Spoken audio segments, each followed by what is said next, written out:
አይ ቤተሰብ እንዴት ናችሁ? እንዴት አላችሁ? ሁሉ ሰላም? እኔ ጋር ሁሉ ሰላም።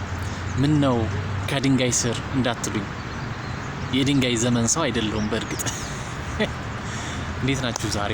እስኪ አንድ ሀሳብ እስኪ ላጋራችሁና የእናንተን ሀሳብ አስተያየት ደግሞ ከኮመንት ሳጥን ላይ ታስቀምጣላችሁ። በህሊናችሁ ወይ ደግሞ በአእምሯችሁ ለረጅም ጊዜ ሲመላለስ የሚቆየው ይሄ አዎንታዊ ወይ ደግሞ ፖዚቲቭ ወይስ ደግሞ አሉታዊ ወይ ደግሞ በሌላ አባባል ኔጌቲቭ ሀሳብ ነው በአእምሯችሁ ሲመላለስ ለረጅም ጊዜ የሚቆየው? ያው እንደምታውቁት አሉታዊ የምንለው በቅጣት መልክ ማለት ነው። አዎንታዊ ደግሞ በምክር መልክ ብላችሁ አስቡት። እስኪ በእኔ አመለካከት ለረጅም ጊዜ በአእምሯችን የሚመላለሰው ኔጌቲቭ ወይ ደግሞ አሉታዊ የሆነው፣ ምክንያቱም ብዙ ጊዜ አይከሰትም ያ ነገርና በቅጣት መልክም ስለሚሆን ለረጅም ጊዜ በአእምሯችን እናሰላስለዋለን። አንዳንዴ ለበቀልም የሆነ ነገር ቴክኒክ ስናፈላልግ ሊሆን ይችላል፣ እንግዲህ ልናፈላልግ እንችላለን እና ለረጅም ጊዜ በአእምሯችን ሲመላለስ የሚቆየው በብዛት ኔጌቲቭ ወይ ደግሞ አሉታዊ ነው። አዎንታዊማ ብዙ ነገር አዎንታዊ ነገር ስለሚገጥመን አንዱን ባንዱ እያተካካን እንረሳዋለን። ብዙ ነገር ማለት ብዙ ቆንጆ ነገር ጥሩ ነገር የተደረገልን ነገር እንረሳለን። ኔጌቲቭ የሆነችን ግን 1 2 3 ለረጅም ጊዜ እስከውም እስከ እድሜ ልክ ድረስ ልናስታውሳቸው እንችላለን። ለምሳሌ ትምህርት ቤት ወይ ደግሞ ቤተሰብ ላይ እንግዲህ ቤተሰብ ለኛ በጣም ብዙ ነገር ነው የሚያደርግልን፣ ምንም ማለቂያ የሌለው ነገር ማለት ነው። ግን አንድ ቀን ተሰስቶ እኛ የሆነ ነገር አጥፍተን በቅጣት መልክ እንግዲህ ልንደበደብ እንችላለን። የሆነ ነገር እንዲያጥረን ልንደረግ እንችላለን። ያን ነገር ቤተሰብ ያደረገልን የሚሊየን ወይ ደግሞ በማይቆጠር ነገር የተደረገልን ግን ሳይሆን የምናስበው ያችን በዱላ የተደበደብናት ወይ ደግሞ የሆነ ነገር እንዲቋረጥብን የተደረገነ ፓኒሽመንት ወይ ቅጣቷን ነው ለረጅም ጊዜ የምናስታውሳት የምናሰላስላት ማለት ነው። እነሱ እንደሚታወቀው ለቅጣት ብሎ ሳይሆን ለማስተማሪያ ብለው እንደሆነ ግልጽ ነው። ግን እኛ ብዙ ጊዜ አይጠፋም ከህሊናችን የሆነ ነገር እናደርጋለን ማለት ሳይሆን እንበቀላለን ማለት ሳይሆን ግን ከአእምሯችን ለረጅም ጊዜ አይጠፋም። የተገረፍናትን ለረጅም ጊዜ እናስታውሳለን። ትምህርት ቤት ላይ በተመሳሳይ መምህሮቻችን በጣም ብዙ ነገር ነው የሚያስተምሩን፣ የሚሰጡን፣ ህይወታችን የሚቀይር ነገር ያደርጉልናል። ነገር ግን በሆነ አጋጣሚ እኛ እንደ ጥፋት ነገር አጥፍተን በቅጣት መልክ ሊያስተምሩን ቢፈልጉ ያችን ቅጣቷን ግን ለረጅም ጊዜ እናስታውሳለን። እኔን የገጠሙኝ ነገሮች 1 2 3 ብዬ ልንገራችሁ። ያው ትምህርት ቤት ስትሄዱ ስፔሻሊ ገጠር ላይ ማርፈድ አለ። ከርቀት ቦታ በእግር ምናምን ነገር ስለሆነ ተመላልሰ የምንማረው ማርፈድ ሊኖር ይችላልና በምናረፍድበት ሰዓት ምንድነው የሚደረገው? ዩኒት ሊደሩ ከውጭ ላይ በሩን ይዘጋል። ከዛ ምንድነው የሚደረገው? ወደ ክላስ እንድንገባ ሳይሆን የሚፈቀድልን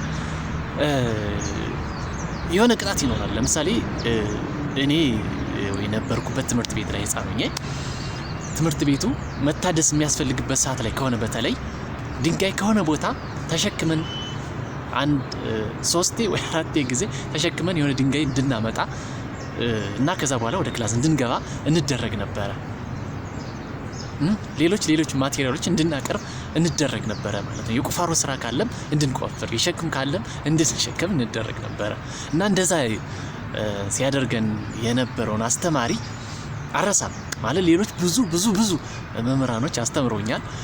እነሱን ላላስታውስ እችላለሁ። የማስታውሰው ግን እንደዛ ይቀጣኝ ነበር። ያኔ ያው በሱ አመለካከት እኔ ለማስተማር ደገመኛ እንዳላረፍድ እንዳስታውሰው ነው። እኔጋ ግን የሆነ ጠባሳ አለ ማለት ነው።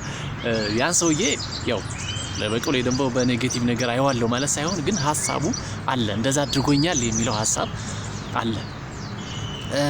ሌላው ደግሞ አንዴ ማለት ነው ህፃኑኜ 2ኛ ክፍል ላይ ማለት ነው ሲያስተምሩን ቆይቶ ትንሽ እረፍት ለማድረግ መምህራችን ወጣን ማለት ነው። በእኛ ውስጥ ሆነን እሱ ከውጭ ነው።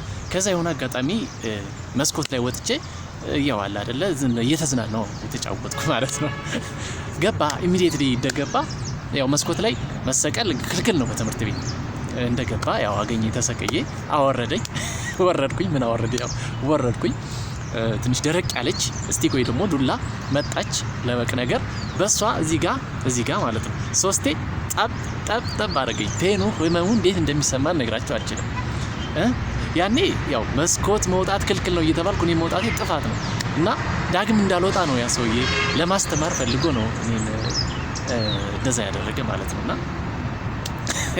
ደገመኛ አልደገምኩም ያ እንደዛ ያደረገኝ መምህር አስታውሷል ብዙ መምህራኖች አስተምረውኛል ብዙ ነገር ሰጥቶኛል ያ መምህር ራሱ ብዙ ነገር ለህይወት የሚቀይር ነገር አድርጎልኛል በየደረጃው ማለት ነው ግን እንደዛ ስላደረገ አስታውሳለሁ ማለት ነው ኔጌቲቭ ሌላው በተመሳሳይ ትምህርት ቤት ረብሻ ክላስ መምህር ያስተማረ በመንረብሽበት ሰዓት ካየን አውጦ ምንድነው የሚዳረገን አንደኛው እዚህ ጋር ስክሪፕቶ ይከፍትና እንደዚህ እሽት ሲያደርግ ያለው ህመም እዚህ ጋር በጣም የከፋ ነው ማለት ነው ዳግም አንረብሽም ያስተምሩናል በህይወት ረባሽ እንዳትሆን በጥብጥ እንዳትሆን የሆነ ነገር እንድትይሽ ስለሆነ እንድትማሪ ስለሆነ በህይወትሽ ላይ ብዙ ለውጥ ያመጣል ያቅጣል ግን ሰውዬውን አስታውሳለሁ እንደዛ ስላደረገኝ ማለት ነው ሌሎች መምሮች ግን ብዙ ነገር ኢቭን ያ ሰውዬ የሰጠኝን ነገር ማለት እንትን ስለሆነ ኖርማል ነው ብዬ ነው ማልፈው ማለት ነው አላስታውስም ምን እንዳስተማሪ ራሱ አላስታውስም ቅጣቱን ነው ማስታውሰው ማለት ነው